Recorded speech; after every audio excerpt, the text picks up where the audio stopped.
A temperatura média da Terra está a subir. Os 10 anos mais quentes da história ocorreram desde 1990 até agora. Nos últimos 650 mil anos, os níveis de CO2 nunca estiveram tão elevados como atualmente.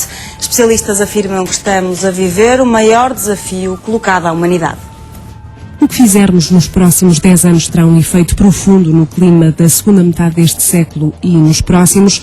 O setor energético, por exemplo, terá que ser descarbonizado em 60% até 2050. O setor dos transportes é aquele que mais terá de mudar, mas as cidades têm que ser repensadas a vários níveis para conseguirem ser sustentáveis. Se calhar tem que se começar a pensar em outro tipo de recursos, de utilização dos recursos energéticos na própria cidade mais localizado. Por exemplo, a microgeração, como, por exemplo, a recuperação local dos resíduos da cidade para a produção de energia. O prazo para cumprir o protocolo de Kyoto está a chegar ao fim. Portugal, apesar de alguma tentativa de redução de emissões nos últimos tempos, continua em incumprimento. O Governo instituiu em janeiro a subida de 39% para 45% da produção de energia através de renováveis. A central fotovoltaica em Serpa também ajuda no ranking. Consegue abastecer quase 8 mil habitações. 3,7 megatoneladas de CO2 por ano era o déficit português face ao cumprimento do protocolo de Kyoto. Em 2007 conseguimos reduzir esse número para 1,97 megatoneladas, mas há ainda muito a fazer. O pós-Kyoto vai regular as emissões entre 2013 e 2020. Agora é a altura de Portugal escolher de que lado quer estar. Vai apostar numa economia carbónica ou segue a escolha dos países que colocam a parcela do ambiente nas suas contas de expansão? Em Nova Iorque, no mês passado, foram apresentadas as posições de vários Estados da União Europeia.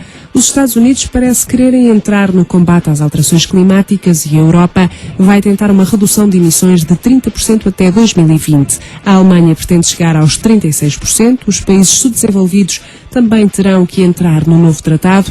Em Bali vai arrancar o processo. Daqui a 2 anos será feito um novo tratado em Copenhaga que vai substituir o protocolo de Kyoto. O objetivo é conseguir novos limites de emissão de gases de efeito estufa nos vários países.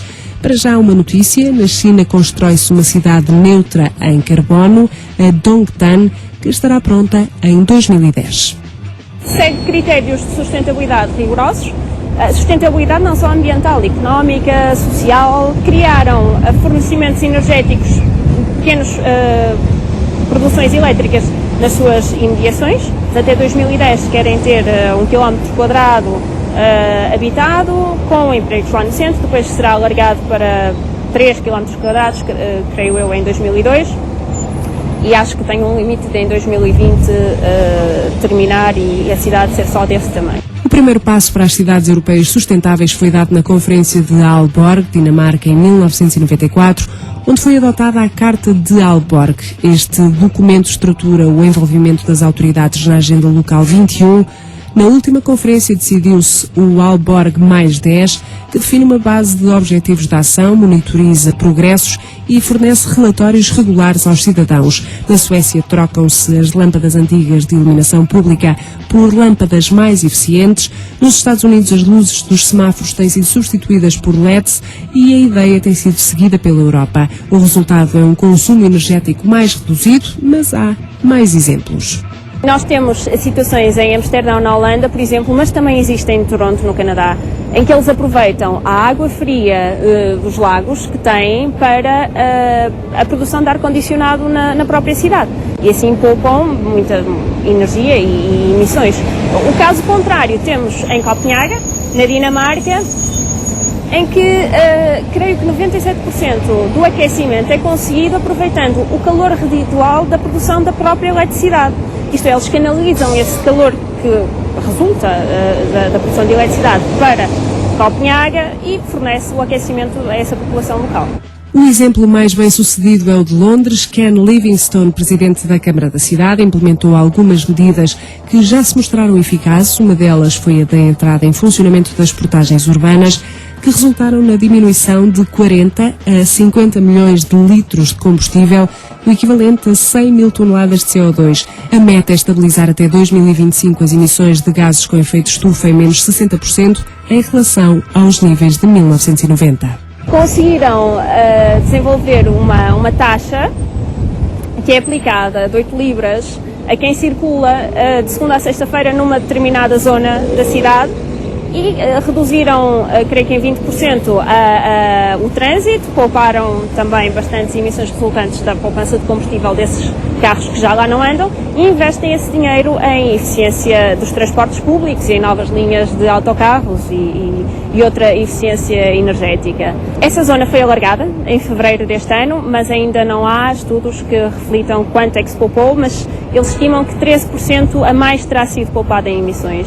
Mas não é só lá fora que os municípios estão a combater as alterações climáticas. Em Portugal existem já algumas cidades a assumir uma posição mais verde.